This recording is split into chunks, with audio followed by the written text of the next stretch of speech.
Voilà, donc on vous le disait, il y a 10 artistes, 5 de la Martinique et 5 de Paris qui travaillent ensemble actuellement pour faire cette fresque.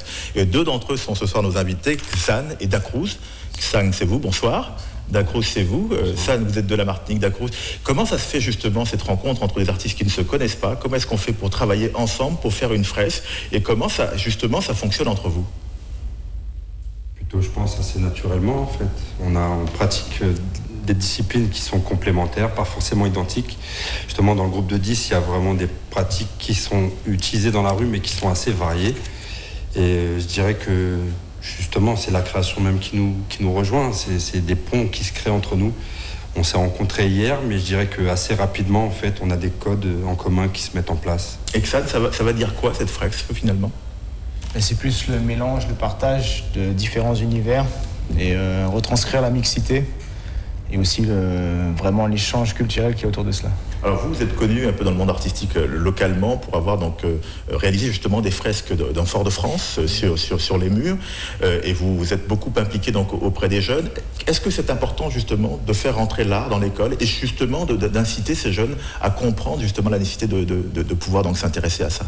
C'est toujours intéressant. On anime des ateliers en marge justement de la manifestation, en amont. Et du coup, les élèves sont réceptifs et je pense que c'est important parce qu'ils ont un réel besoin. Quand on arrive dans les classes, on sent qu'il y a un réel besoin de se confronter à la culture, à l'art contemporain et notamment au street art. Et vous, Dacruz, vous vous intéressez beaucoup à tout ce qui touche les petits endroits parisiens, mais aussi à toute la culture de l'Amérique du Sud, de l'Afrique, en tout cas de plein d'endroits dans le monde, de la Palestine aussi, on le voit avec votre kéfier. Et c'est important pour vous, ce lien à la fois entre le social, l'art et la culture, et c'est pour ça que vous avez voulu vous frotter aux artistes de la Martinique et leur culture. Déjà, effectivement, c'était assez plaisant de pouvoir venir découvrir. Je ne connaissais pas, c'était la première fois.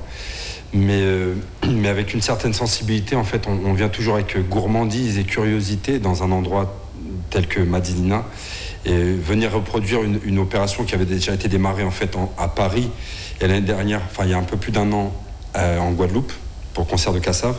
Je me suis dit c'était aussi l'occasion de venir aussi découvrir et à chaque fois de venir planter des graines, recevoir, partager, échanger. Donc c'est vraiment des rencontres multiples et que ça se passe à notre niveau, mais aussi vis-à-vis des gens, du public, qui est toujours assez curieux. Et je pense qu'effectivement, nous, en tant qu'intervenants extérieurs dans la rue, c'est un petit peu de créer l'événement qui fasse un petit peu réfléchir les gens, ou pas d'ailleurs, mais qui tente des passerelles pour créer du lien social, sans laisser de côté en fait le côté esthétique, mais je pense qu'il y a moyen d'associer les deux en fait. Et que ça, vous avez le sentiment aujourd'hui que ces élèves qui vous écoutent, ils prennent votre travail comme quelque chose d'important, parce qu'on se pose toujours la question ici de la place de l'artiste à la Martinique. Est-ce qu'on vit de cela et puis comment est-ce qu'on est perçu et comment ces élèves vous perçoivent? Il y a une reconnaissance si vous voulez, mais c'est vraiment minime vu qu'il n'y a pas de tant de médiatisation que ça par rapport au street art. Donc il y a un petit groupe d'élèves par exemple qui suit ce que je fais. Mais sinon, c'est vrai qu'ils sont demandeurs, mais il y a un manque quand même de médiatisation. Ouais. Donc ils perçoivent la chose, mais ils ne comprennent pas vraiment pourquoi c'est pas assez reconnu, ou la position que ça peut occuper dans l'art contemporain, par exemple. Une dernière question, très vite pour vous deux. Est-ce qu'on vit justement aujourd'hui de son art, vous également? Est-ce que c'est quelque chose pour ces jeunes qui peuvent être une voie à suivre? Je pense qu'effectivement, en tout cas, il y a possibilité de le faire. Maintenant, il ne faut pas simplement donner ça comme image aux jeunes.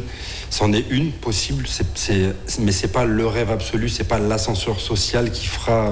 On ne deviendra pas tous footballeurs dans la vie, mais en tout cas, c'est une voie possible, effectivement. Vous voyez la même réponse pour les jeunes de la Martinique? Quasiment, oui.